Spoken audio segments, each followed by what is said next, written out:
Pembangunan desa adalah upaya peningkatan kualitas hidup dan kehidupan sebesar-besarnya untuk kesejahteraan masyarakat desa. Pusat pedesaan merupakan pusat pelayanan yang secara langsung dapat meningkatkan produksi pertanian, pelayanan sosial maupun ekonomi desa. Untuk itu, desa sebagai pemerintah terbawah diharapkan dapat menggerakkan perekonomian masyarakat dan wajib mencegah penyebaran COVID-19.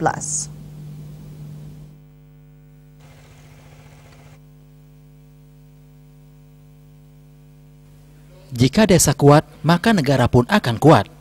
Terlebih dalam mencegah varian baru Omikron yang telah terdeteksi di Indonesia agar tidak merebak hingga ke desa-desa. Perlu peran masyarakat desa secara maksimal dalam mencegah laju penyebaran COVID-19 dengan prokes ketat.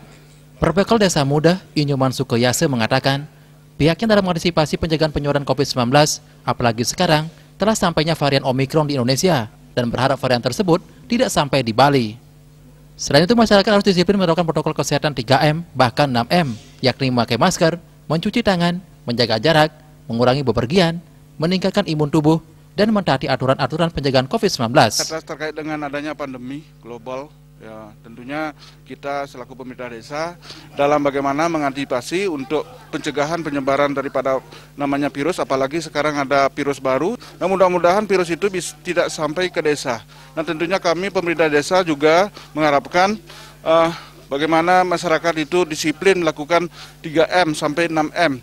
Tentunya dengan prokes yang maksimal, kegiatan pembatasan masyarakat juga tetap kita optimal kita lakukan. Masker wajib tetap kita lakukan. Mudah-mudahan kita semua rahayu, sehat, rahajeng dengan adanya pandemi ini. Kita semua terbebas dari ini, sehingga ekonomi kembali bisa bangkit, masyarakat bisa beraktivitas secara normal. Kegiatan yang menyangkut adat dan budaya di masyarakat, pihaknya selalu bersinergi dengan Satgas COVID-19 untuk melakukan pemantauan agar tidak ada pelanggaran prokes. Indrawan, Bali TV.